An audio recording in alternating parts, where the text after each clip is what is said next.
Hello students, I know we've been all cooped up here because of Hurricane Ida, and I hope that you were safe in the storm. We did get word from our principal that there is power on at our school, and in fact this coming Thursday all the teachers are supposed to report to the school just to get an assessment of what we can do going forward. So I thought in the meantime, since you're all cooped up, this would be an opportunity for you to do, if you have internet, opportunity for you to do a project for extra credit. And the title of the project is I Need a Vacation, and I'm sure many of us could use a vacation about now. And it's a fun slideshow project. It's very similar to the one that we did with our digital anchor charts, where I had you input a picture and do some animations. So a very similar project to that. And again, you'll have a lot of fun with it. I've given you a couple of examples. One was a couple of years ago, one of my students, her name is Isabella, and she has cerebral palsy, and she's actually in a wheelchair. And she did a bang-up job on a project on this project. And so I've given you that example. And then also another student, his name is Felix. He did some really, really cool animations on a different project. So you'll get a chance to see what he did as far as his animations. I want you to do a bang-up job. I want you to be proud of it, just like you would in a presentation in a professional manner. And if you complete the project and complete all the criteria, I'll give you extra credit on your math grade. So have fun with it, and we'll see you hopefully in less than a week. Okay, students, the first document that you will need to open up after watching this video is the document in Google Classroom entitled I Need a Vacation. You'll see that document on the screen in front of you, and you'll have 6 different categories that you will need to address, 5 of which will be on your slideshow that you will produce. So the first category is, why did you choose this location? So you have a total of 12 different vacation spots you can choose from, and they're located at the bottom of this document: Heidelberg, Bangkok, Prague, Tokyo, Dubai, Santorini, Sydney. Those are the 12 destination spots you can choose from. So you'll need to pick or say, why did you choose this location on your slideshow? Also, what time of the year are you going? You'll need to research the 7 facts about the city, the area, the population, time zone, and the like. You'll need to create a budget, including airfare, spending money, food, car rental. You'll also need to pick some attractions while you're there, some of the things that might be famous about that city that you would want to go and see, or maybe even do something kind of fun like snowboarding if it's in the wintertime, or parasailing if it's in the summertime, just things that you would like to do while you're on vacation. And then you'll need to research one restaurant in your city, and you would figure out what would be the cost for the dinner of 4. Now, what I did was, when I've given this assignment in the past to students, they really struggled trying to find the cost on some of these cities of restaurants. So what I did was I went ahead and defined a cost of $235 in American dollars for your meal. You'll still need to find a restaurant that you want to go to, and you'll show me a picture of it on the slideshow. But you will use $235 as your amount that you would spend, and then you'll have to calculate tip on top of that. And if you look over at where it says presentation, it's a minimum of five slides and a maximum of 8 slides. And I want you to have it organized, animated, creative, just like you did on the last presentation if you chose to do it. All right, so we're going to switch over to the actual slideshow.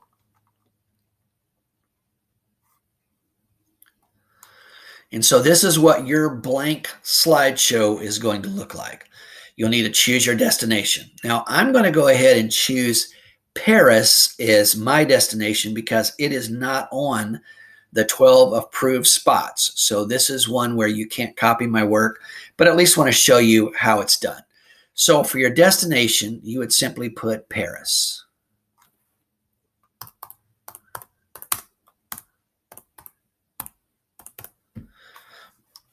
And then you would show some pictures of the Eiffel Tower or the I forget some of the other attractions, but the Louvre is one of the attractions.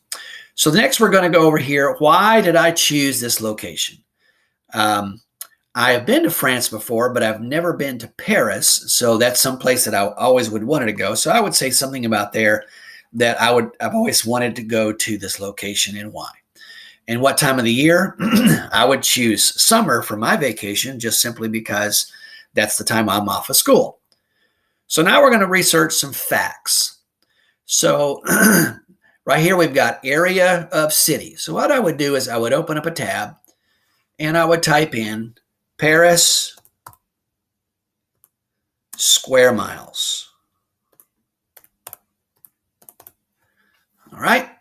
And when I click that, it tells me that Paris is 40.7 square miles. So what I would do is I go back to my presentation and I would put my area as 40.7 square miles. Okay. And then I would go ahead and put a space and a bar there so my presentation looks good. Now for the population, same thing. I would open up a tab and I would put Paris population. And look there, it already has it for me. And it looks like the Paris population for 2019 was 10,958,000. So that was the population data for Paris. So then I would go over here to my presentation and I would put my 10 million and change. Whatever that number was. I don't remember it, but you get the idea. The time zone. So I would reach or search out what my time zone would be, and I already did that ahead of time. And it's called CET, which is Central European Time. Then I'd ask, what is the time differential between our city, Baton Rouge, and theirs? And I researched it, and it's 7 hours difference. So I put on this, 7 hours. Okay. And the currency in what they use in Paris is the euro.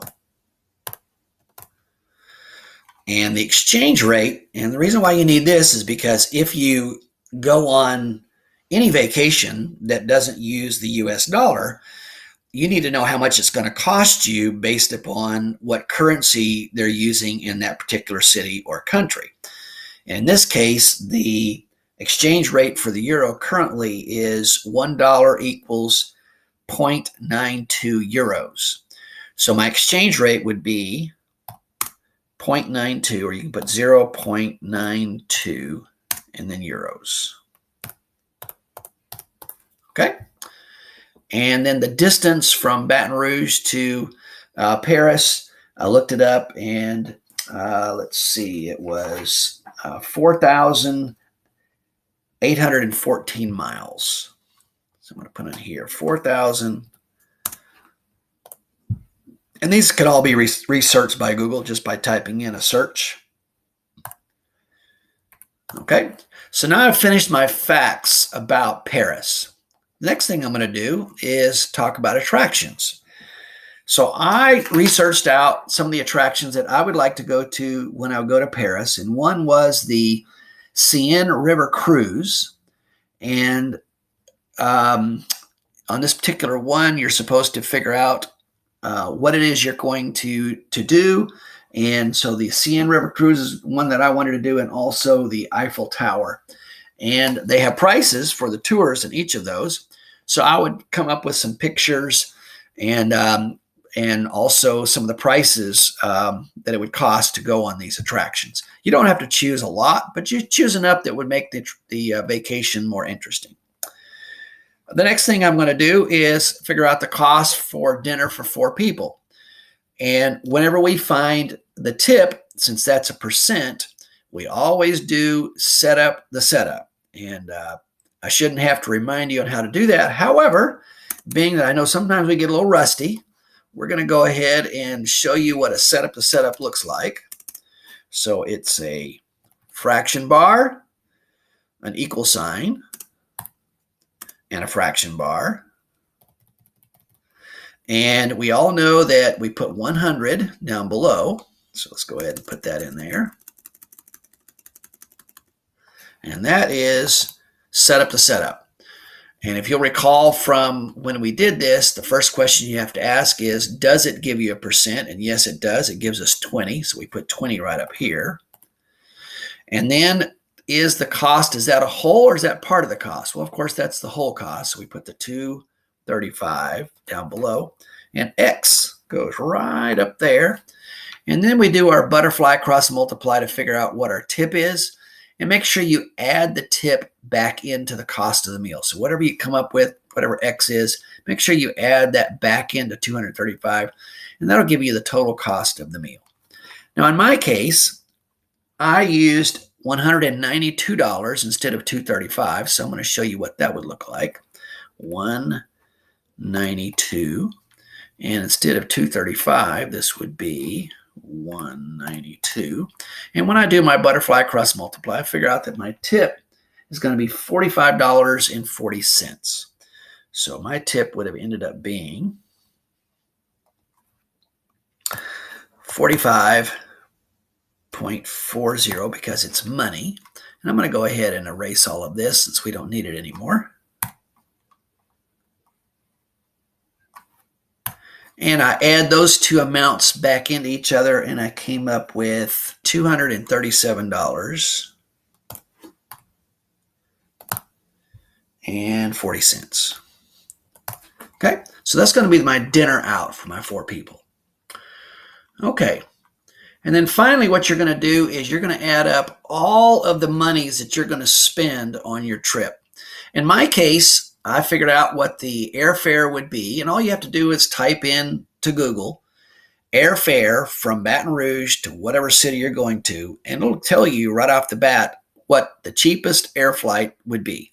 And in my case, I found it out through Kayak, and my total airfare was going to be $4,852. $4,852. All right, and I'm going to put a dollar sign in front of it because it's money. And make sure you put your pennies. And then I've also researched out how much it would cost to rent a car. Now, you can rent several different types of cars. You can rent a luxury car. You can rent a very inexpensive economy car. But for my family of 4, I wanted to go ahead and rent a family-size vehicle. And that was going to cost me $550 for a week's worth of rental. Now, what you have to do sometimes is figure out what a day's rental is and then multiply it by 7. Either way, but you need to figure out what it's going to cost you to rent a car for an entire week. So in my case, it was $550.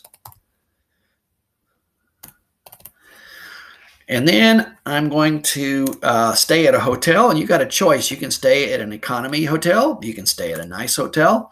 And I figured within my budget, I could stay within my $12,000 budget if I stayed in actually a very nice hotel.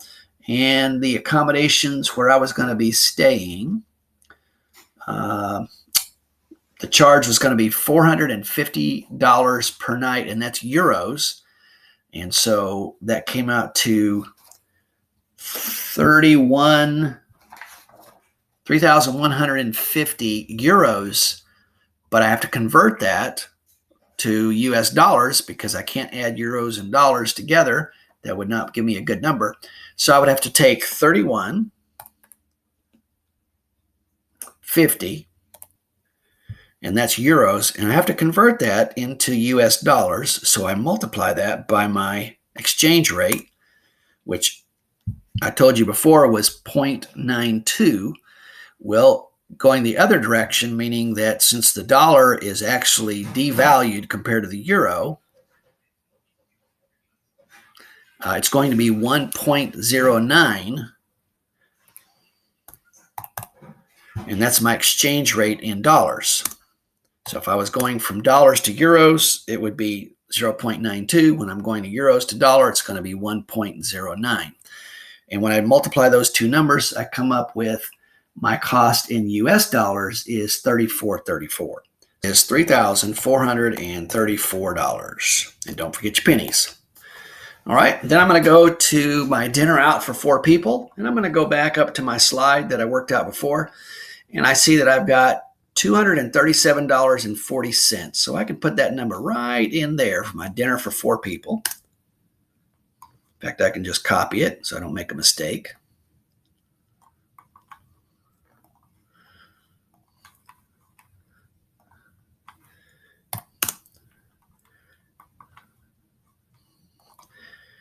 And then I have my cost of attractions, and I'm kind of persnickety about my presentation, so I want this to look the same. So I'm going to move that up to a 24 font so it all matches. And my cost of attractions, I told you before, I went ahead and researched that out ahead of time. And there were 2 attractions that I wanted to go to. One was the Eiffel Tower tour, and the other one was the Seine River Cruise tour. And when I added those 2 up together, $702.64. 702.64. Okay. And then I'm going to put in a budget for some spending money. I figured probably about $1,000 would be plenty. Although it's never enough. But we got to be on a budget to keep within our $12,000 total budget for our trip. And food, I'm going to put in there $1,400. You can just put random numbers here because when you get to your total budget, you have to be under $12,000. So when I added all of those numbers up, the $4,852, the $550, the $34.34, my dinner, my cost of attraction, spending money and food and everything, my total budget, when I add all those up, came up to $11,938.64. So you can see that I am under my $12,000, which was my budget. Now the fun part begins. Once I've done the math, then you go through and you put pictures of the different attractions, the car that you would want to rent, some of the places that you would want to go, and really have fun with this. I'd like to see some really, really spectacular slide presentations. I was actually speaking to one of my students who worked on these projects last year after the leap was over. And she told me that her favorite project out of all the ones that we did was this particular one. She really enjoyed the vacation project. So I know you'll enjoy it too. If you have any questions, holler at me. You can message me for anything you need. Have fun with it, and we'll talk to you again when we get ready for the next project.